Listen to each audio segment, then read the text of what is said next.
وہ ایک بات میں کہتا ہوں نا کہ قرآن میں اللہ نے بتایا ہے بہت ساری جگہوں پر اپنے حوالے سے، لیکن ایک خاص بات یہ ہے موسم کے حوالے سے، ویدر کے حوالے سے، بارش طوفان آندھیوں کے حوالے سے، کہ اگر لوگ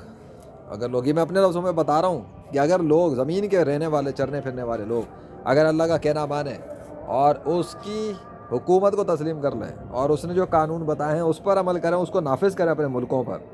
تو اللہ ان کے اوپر سے پانی کھول دے، زمین کے نیچے سے اناج سبزیاں اگا کر دے گا، اور بہترین طریقے سے۔ یہ نہیں کہ کوئی لوگوں کی ایسی تیسی ہو رہی ہے، یہ تو گناہوں کی سزائیں دیتا ہے وہ دنیا میں بھی، تاکہ سدھریں، سبق سیکھیں، نہیں سدھرتے۔ 22 تاریخ کو پاکستان والوں کو اللہ نے دکھائی نا نشانی، سبق سکھایا نا، سزا دی تھی، وہ سزا تھی، وہ پنشمنٹ تھی، وہ بھی پنشمنٹ تھی۔ میری ویڈیو یوٹیوب پر آ گئی تھی ایک، اس کا اس سے بھی ایک لنک بنتا ہے، the punishment is ready.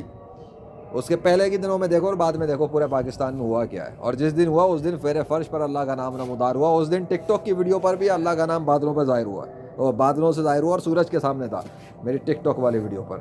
Tick talk کی ویڈیو کے دوران بھی اللہ کا نام ظاہر ہو رہا ہے، یہاں فرش پہ بھی نام ظاہر ہو رہا ہے، اور اسی دن میں اللہ کے حکم سے پورا پاکستان ایک نشانی دیکھ رہا ہے۔ What is that? وہ اپنی قدرت کی نشانیاں دکھا رہا ہے، موسم وہ چلا رہا ہے، ہوائیں وہ چلا رہا ہے، خوبصورتی اس کے کنٹرول میں ہے، وہ موسم خوبصورت بنا دے، وہ موسم کو گرم بنا دے۔ اگر اس کے ساتھ دوسرا کوئی خدا ہے تو وہ بھی اپنی خدائی دکھا لے، اور چونکہ وہ اکیلا ہے